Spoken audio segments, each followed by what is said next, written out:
television industry has had to reinvent itself for the 21st century. While in the past, the only way to enjoy broadcast media was through a traditional cable box or antenna, the rise of online streaming services has precipitated the rise of new TV. In the past, American cultural television zeitgeist was primarily focused on episodic storytelling, such as sitcoms or cartoons with a status quo between episodes. Recently, however, this trend has fallen by the wayside somewhat to make way for shows with bigger budgets, a larger scope, and serialized storytelling. The option of watching any episode of a show whenever you want has made the traditional formula less engaging to modern audiences. People prefer now to binge watch multiple episodes in a row to follow an unfolding narrative. New TV has become like a traditional Hollywood theatrical production, except broken up and with a much larger runtime, which gives the opportunity to develop more characters, complex narratives, and flesh out a larger universe that just isn't possible in a 2 to 3 hour film. In this way, new TV utilizes the advantages of both formats very successfully.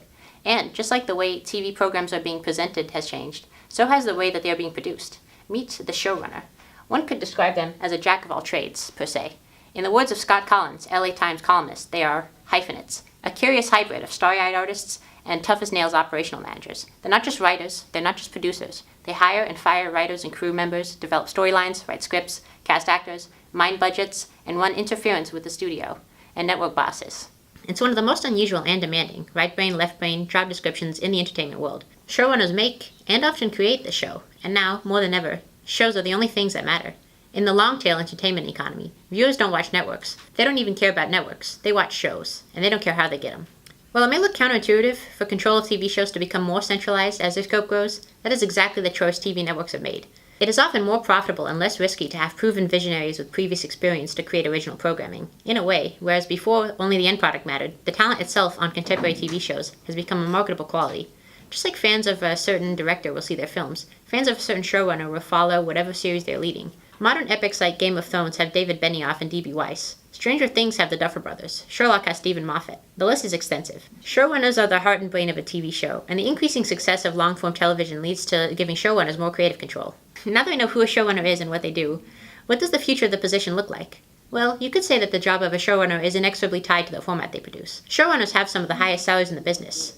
Digital streaming services and their original programs are more successful than ever before, and as they continue to grow in the face of traditional TV's waning numbers, it would seem as if the same trends that I've described will continue. However, there are challenges ahead for the format. As the success of sites like Netflix and Hulu become evident, all media conglomerates wanted a slice of the pie. Amazon Prime Video, CBS All Access, Disney+.